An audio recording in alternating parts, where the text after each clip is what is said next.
Good afternoon, guys.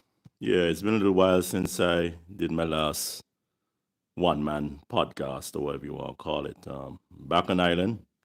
Um, but my whole take on the whole thing is that this whole idea of podcasting is just that when you feel like going on live, you have to have something to say. So if I have nothing to say, I ain't going on no damn podcast. I just don't want to hear my own damn voice.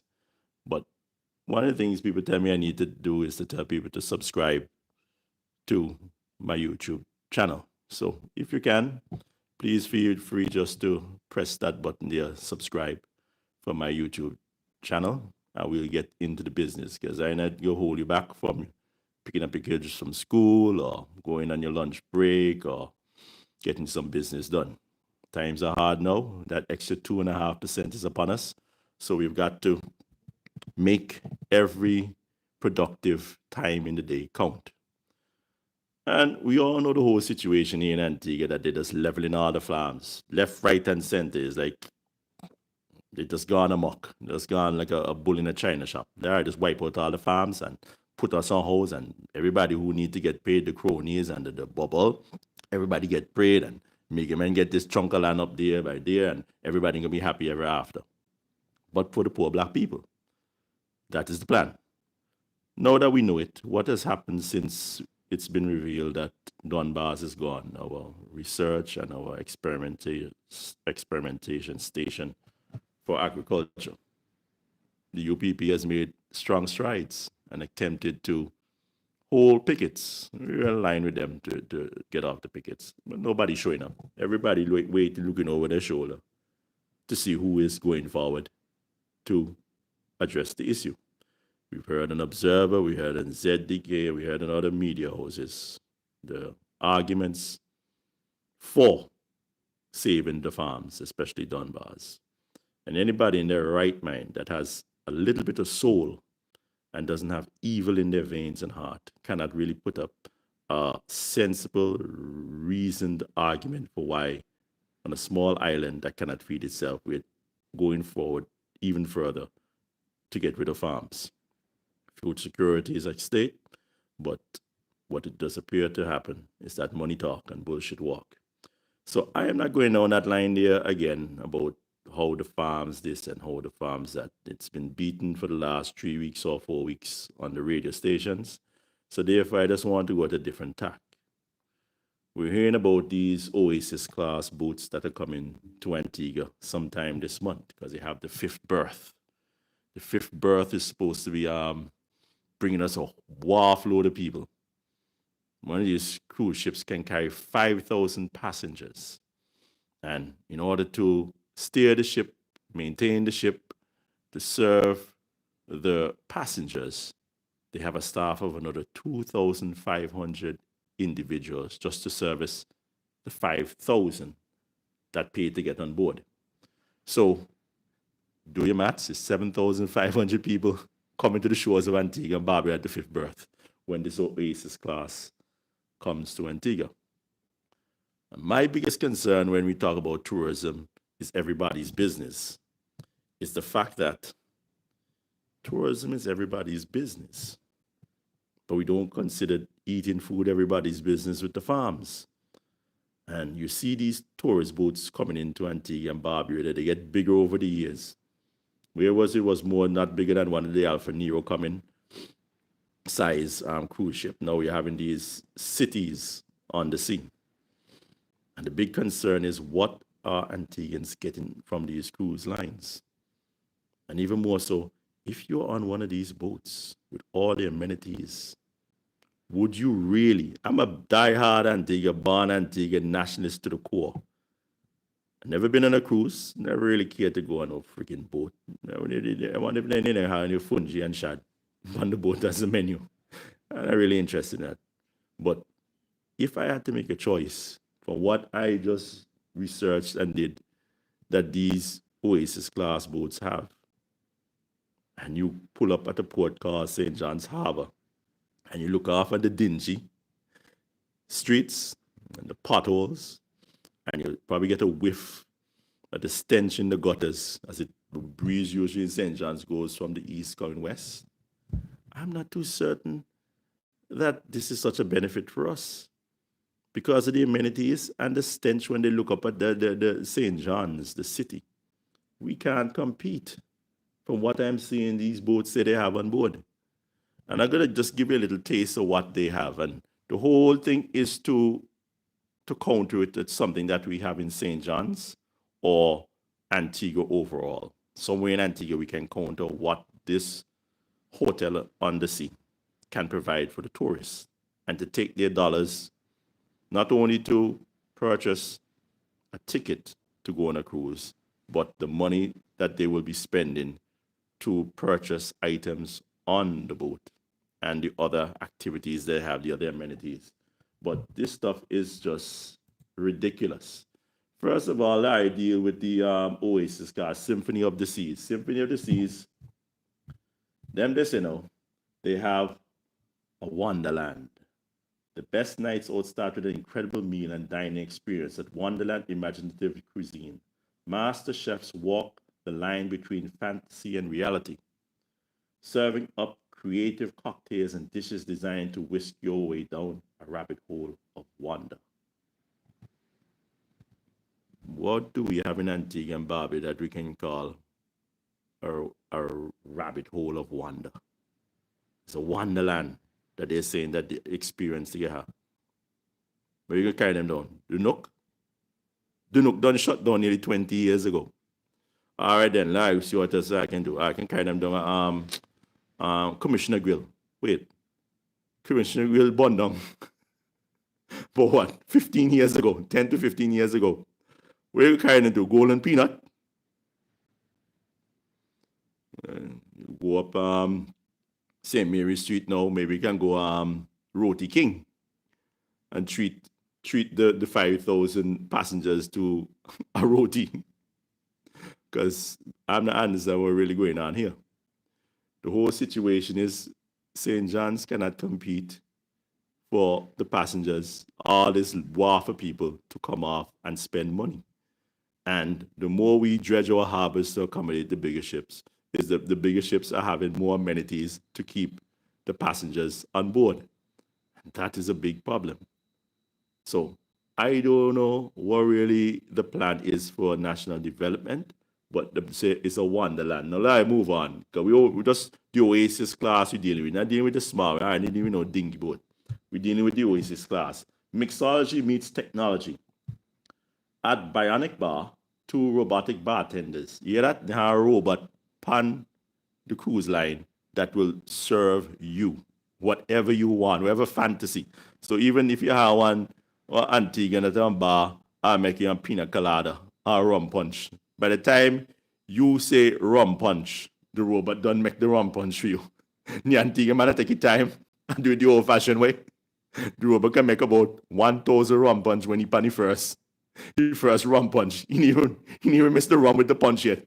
But the robot done make the rum punch and waiting for another 1,000 people to cater for. Listen to what they say about mixology.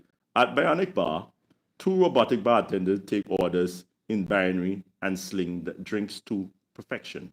Choose a specialty cocktail from the digital set menu, or enter your own special recipe and watch these mecha mixers do their thing in this robotic cruise bar. It's a robotic cruise bar that the local bars in St. John's are going to be competing with when this arrives on our shore. All right then, so we don't have the bars. I mean, we can go to Hemingway's. I think that's one of the longest serving, last steady restaurant in St. John's. Where my knowledge of Hemingway's, we go there once or twice. The food very, very small portions, very expensive. But anyway, you don't taste all that. It's all right, but not that. Let go on. Big here, bold moves. Take your night out on board to Broadway at one of the biggest on-stage hits in history. Hairspray. It's the perfect opportunity to belt out your favorite feel-good tunes as you watch Tracy Turnbull steal the spotlight and follow her dreams. So they even have Broadway plays that are on the boat. What we have? I haven't even had the Luke's anymore. The Luke's done gone. I don't even know. A number, lumba, number. Now I haven't make no more he plays than them. So you can even say you get like a taste of the Antiguan playwrights and their drama and performing arts. You understand what you're facing, ladies and gentlemen? You know, look good. St. John's, you are mashing up your ports. You're mashing up your. I mean, down there where they talk about the Fifth Birth and the St. John's Hammer, that was a beach. That was Wapping Beach. Some people wouldn't bite old enough to remember. My father used to tell me that he used to jump off from down there into the sea. He used to have all kind of cockles and conchs and so just around the place when people didn't really care for them because they were so plentiful. But that's the reality we're facing. All right. Let's move on, see? Um, Maybe I can treat them to a brownies, bun and cheese, and some hot bread and butter. Because this year I can really compete with the bionic robot bartender. Hooked seafood. If you want to snag a real taste of New England style seafood, Hooked Seafood is the spot.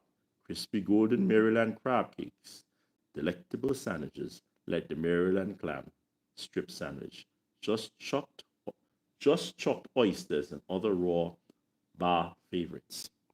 So you have your seafood restaurant right there in front of you.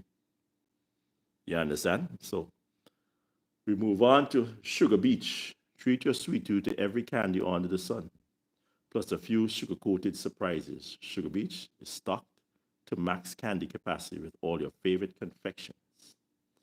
So that is just a little taste, and we can go on and on and on. They have the promenade, they have a boardwalk, they have a central park, they have theaters, as I mentioned to you, they have the spa, the ultimate abyss flow rider. Yeah, they even have flow rider where they, let me tell you that one. That one is what I like. That one there where you have to go compete with Antigua. That one. What this is ultimate flow rider. Well, now this is a video, but I read about it at some other point in time. Basically, they have the waves.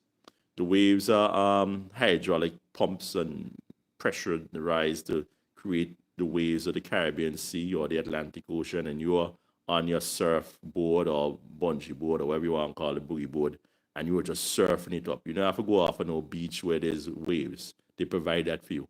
You know when I think people really catch themselves to me? Is when one of these cruise lines say that they have the amenity that you'll never even have to get off the boat to experience a Caribbean beach. Because they had the sand, they had the sea water that they pull up through the hoses from the sea itself, and they have the entire sunlit, and they have actual palm trees on a beach that is on the boat. And then maybe we'll realize that we are screwed as a tourist attraction and what we are providing people with. That is supposedly the Caribbean island experience. The boat has taken away all of that from the Antiguans. You understand? Because every restaurant I call, except for Roti King, Heidi Bundong, is no longer in existence. Even if it's in existence, the food don't really taste all good and it's very expensive. You understand? So I don't know where we're going with the national development of Antigua and Barbuda. It seems like we have hit a crisis where you can only develop cruise tourism so much, and you need to develop something else, a niche market for your citizens to make a living. Because the boats have all what the experience of getting off the boat is. And they're very smart. They're very clever the way they do it. I mean, even if you look back in the 60s when we were getting out of sugar cane and sugar was too costly to produce. But you remember what happened? They produced the sugar in Antigua for 200 years. They made their money out of that. Then they discovered they could get sugar from beet. And then they told us, well, you have the sugar mills, about 100 and whatever dotted all over Antigua and Barbuda. Thanks. It was fun while it lasted, 200 years, but we found another way of getting around all that backbreaking work. So I compare that to what is happening now with cruise tourism. They like to come to the islands and check out the beaches and explore these small Caribbean islands and say that they had a Caribbean vacation. But just like the beat, they said, you know what? We don't really need to get off on a Caribbean island now because the boats that we have now, the mega yachts, the mega cruise ships, we can create a Caribbean beach on the boat. We have a bionic robot that can mix your drinks fast and all the Antiguan bartenders put together can produce. And gradually, but sure enough, the tourism industry in Antigua will stop growing. It will stagnate and then it will decline because what you have to offer, just like 2 generations ago when the ending of sugar came, what you had to offer, what they set you up to do for 200 and a half years, backbreaking work for our slave ancestors and even the laborers who were freed after emancipation.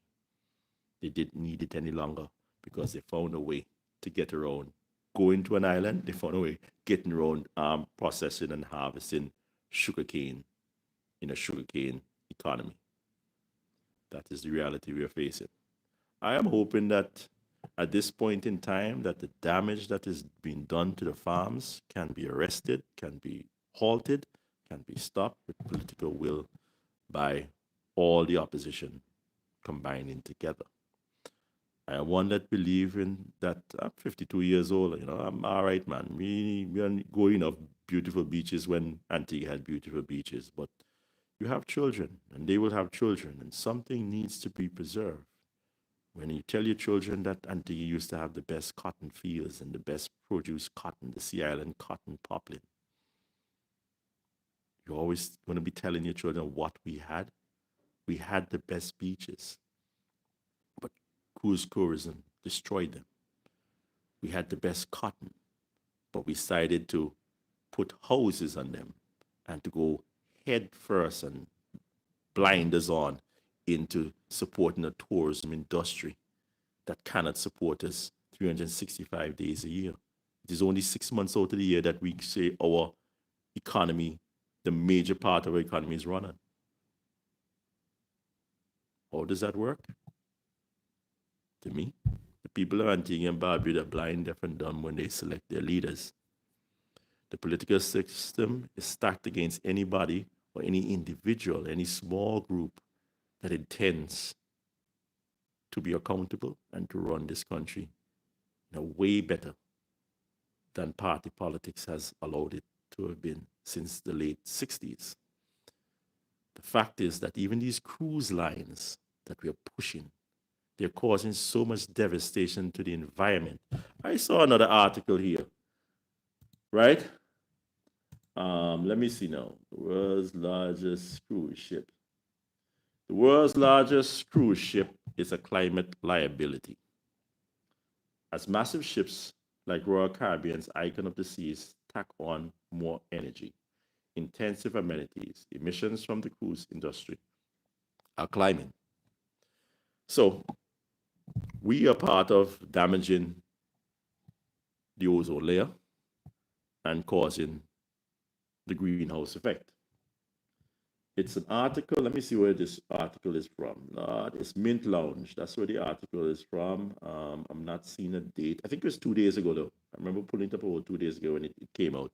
And basically, what they're saying here is that when Royal Caribbean's Icon of the Seas embarks on its first official voyage on the 27th of January, the journey is sure to make waves. The world's largest cruise ship, the Icon, is over 360 meters long and weighs around 250,000 gross registered tons. It boasts 20 different decks, 40 restaurants, right? You hear that? Antigua St. John's doesn't have 40 restaurants. I want even we have 40 restaurants, proper restaurants throughout Antigua. Maybe have a little side of the road bar or something like that. We call them bar and restaurant or whatever. But 40 restaurants, one boat that is coming to Antigua has. I know St. John's don't have no 40 restaurants. You understand? So it boasts 20 different decks, 40 restaurants, bars, and lounges, 7 pools, 6 water slides, and a 50-foot waterfall. Royal Caribbean says its boat will usher in a new era of vacations. Maybe so, but the Icon is also doubling down on a negative aspect of cruising, current era greenhouse gas emissions. Let me see. Let me get up the other paragraph. Okay. In 2022, Brian Comer, director of the Marine Program at the International Council on Clean Transportation, examined the carbon footprint of cruising as compared to a hotel stay plus air travel, since cruises are effectively floating hotels. His analysis found that a person taking a U.S. cruise for 2,000 kilometers on the most efficient cruise line would be responsible for roughly 50 kilograms of CO2 compared to 235 kilograms for a round trip flight and a stay in a 4-star hotel. In other words, taking a cruise generates about double the amount of total greenhouse gas emissions as flying, Comer says. That should be taken into account by our leaders when they're talking about carbon footprint and damage to our shoreline and our beaches. But our leaders are fixated on just going along, not thinking out of the box, and continue down the path of cruise tourism. The damage is right there to our ecology, our environment, and more so, just like the sugar industry. These cruise lines, their owners and the companies and the billion-dollar industries that they are figuring out a way not only to make money from tickets, but to provide all the amenities that somebody who is interested in going on a vacation to a Caribbean island, they're interested in figuring out every possible way to provide on the boat, which would be common sense and self-interest. Economically, it makes a lot of sense to take all the tourist money and say, at least you're on a boat. The boat can go anywhere now. The boat can even go up through the Red Sea, where the Houthis are flying missiles at all the Israeli back boats. But the situation is, they just need to tell people, let's go to a Caribbean island. But you don't necessarily have to get off on the Caribbean island, because at the end of the day, a lot of tourists will say, who just want to go back home and say, I was there. They can say they've been to Antigua, but have they gotten off the boat in Antigua? They most likely will say no, the way things are going right now. It is not necessary for you to get off your boat, but it is necessary for the Antiguans and Barbarians to realize that this industry, just like the sugarcane industry, the sugar industry, I believe in years to come will be on the decline. You're not going to have this robust, steady, 6 month out of the year industry or economy to base your economy on, the cruise line tourism. You're not going to have the farms because you say you want to build houses. So the time will come where you will need to feed your people. And you need to train your people in skills to find other work. And God forbid that will be, we have to wait until then for Antigua and Barbuda, the people to realize what they have lost in the farms that our ancestors harvested and tilled, from being slaves no better than animals to being laborers on the plantation until they finally own these farms. And then the degenerates that we have for leaders now.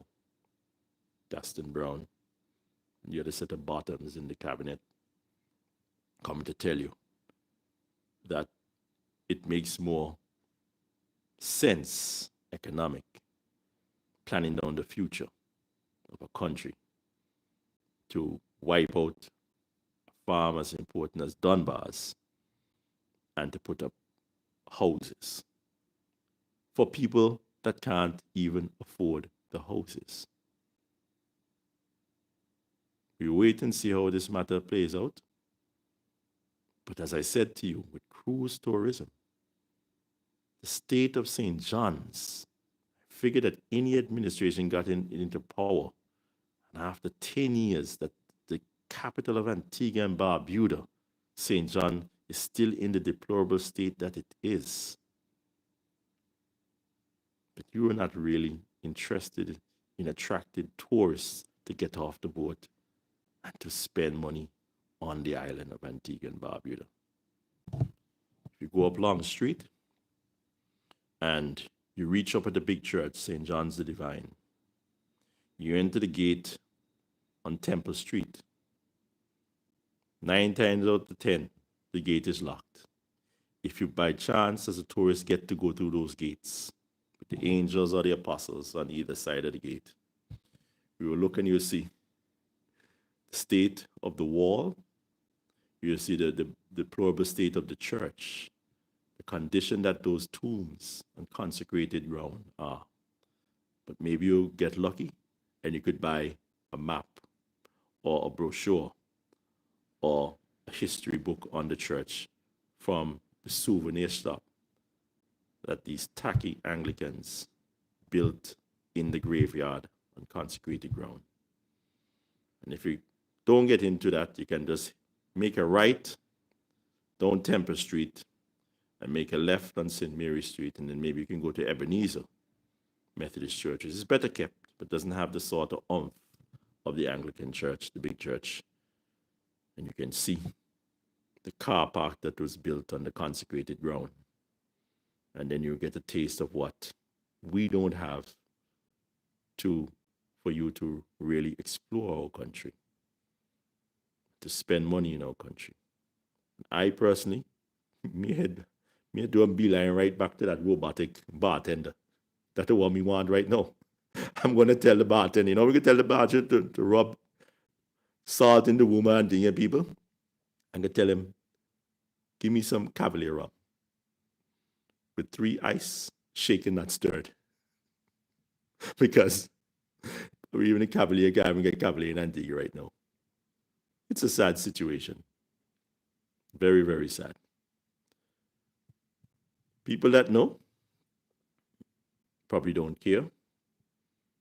And the people who most likely will be affected refuse blatantly to protest and to picket and to march to get better representation and better policies that would affect themselves and their children.